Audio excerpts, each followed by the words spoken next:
Hey guys, welcome back to our channel. Today we're going to be talking about Casca the Harbinger of Death. If you haven't seen that video, we're linking it right here. Go on and check it out. You don't want to miss it. And we're going to be reviewing some of the comments on this video. So the first one I want to talk about is by SWSW, and he, I think, is saying that maybe Casca's heart is now caged in. So the thorns are representative of being, you know, trapped in some way, right, and that she's never gonna feel anything again. What do you think?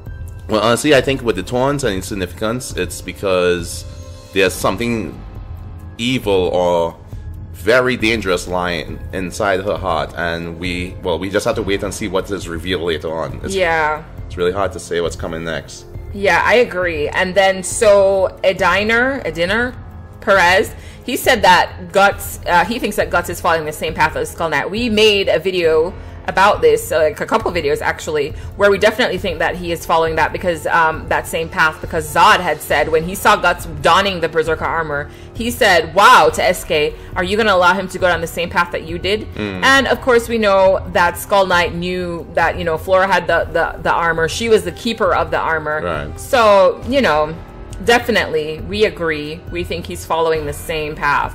The next comment is a really long one by Project Burn. Thumbs up to you, Project Burn. You know, we really like all the detail that you provided. But basically, what Project Burn was saying is that he feels that, or she feels that Casca, everything that's happening to Farnus, Shirkei, and Dog Guts is basically a construct of Casca's mind. It's a creation of her psyche. And so he didn't feel like, on one of our previous videos, we talked about how we felt like perhaps Griffith was actually present. And it wasn't just a figment of her imagination. So Griffith will have some type of influence on her body and soul later on in the series? Or did he inject her with some type of... Well, they said he injected her with a curse, so it's not like if he did. Yes. So, but what type of curse is this? Yeah, exactly. What kind of curse is this? I feel like it's an amalgamation of things, honestly. I feel like some of these things are constructs of Casca's mind, but I definitely think that there are other forces at work outside of Casca. Because, first off, how did her heart end up in that? I mean, I guess it could be symbology. Her heart is broken, you know, it's no longer the same. However, Flora appeared. Like, you find that the master magician is really someone who you least expect. Yeah. Like the beggar or some type of person.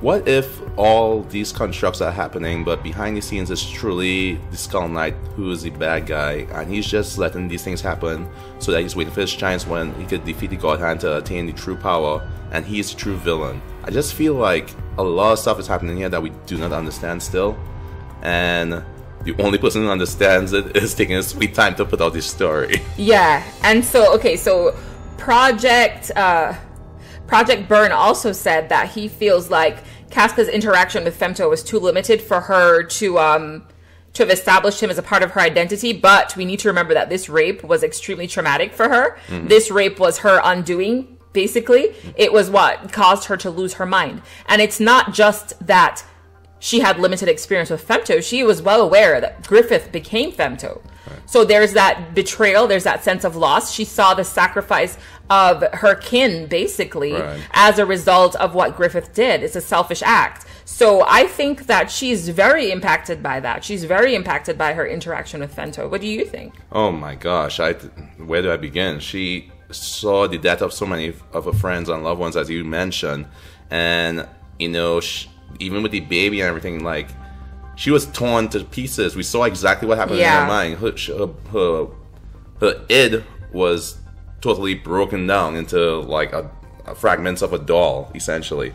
So the Casca we know now is definitely not the Casca who entered into that eclipse that day. Okay, and so, oh gosh, Luik X, I hope I'm saying that correctly. He thinks that Casca is just going to be a little bit, you know, salty. Nothing too extreme. He doesn't see her hurting her friends. But do you think that Casca is going to be the same person that we knew from before? Guys, comment down below. Let us know. She had a baby, a demon baby. I mean, she's been through a lot. What do you guys think about that? And so Christy feels like Farnus is gonna die. She thinks that something's gonna happen and Farnus is gonna die, and I actually feel that way. I feel that way as well. I think by the time Guts gets to the end of his battle, I don't see Serpico and Farnus being with him. I see those two dying. I think something tragic is going to happen. And it's going to be pretty much Guts, Rickett, and Shiriki.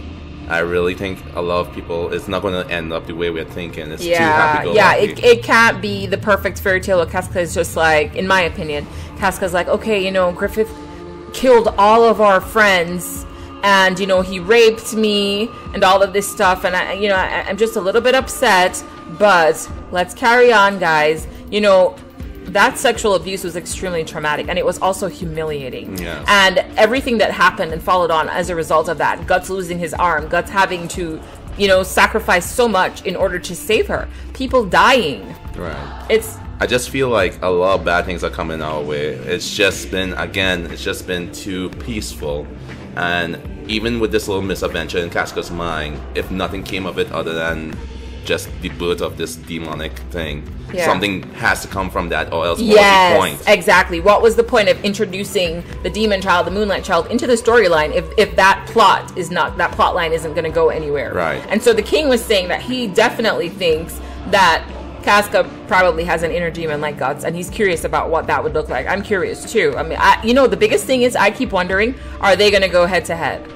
Oh, you mean like Guts and Casca? Guts and Casca. Who's going to go head to head? Because I feel like Griffith has somehow... They fought several times before. Like, it's possible they might have one battle with her inner demon and Guts' inner demon. I really do believe she has something. That bird, it would be ironic that she gets the demon bird type looking creature in her that's similar to Griffith. Oh my gosh, that would be crazy. Yeah. The female version. So Annabella was saying that she thinks that Casca's child, in terms of them not having the same goals, her and Guts, that is, like the Skull Knight stated, she thinks that Casca is going to try to get her son back, and she's going to maybe bargain with Femto in order to ensure his safety. So that's where her and Guts may not match up in terms of goals. Oh my gosh, I totally forgot about that, because Griffith, if we remember, he has fused with the demon baby, and now they are one and the same, almost. So it's kind of like, yeah, would Casca really betray Guts at some point, and he'll be forced to kill her and Griffith at the same time? Yeah, I know. That would be nuts. And then the last comment I'm going to review is one by Willie Purtle, and he actually said that he definitely thinks that Casca has a dark beast, because the first proof of this was in the conviction arc when Casca was about to get locked into that casket. She was protected, quote unquote, by a horde of spiritual demons that carried her to safety.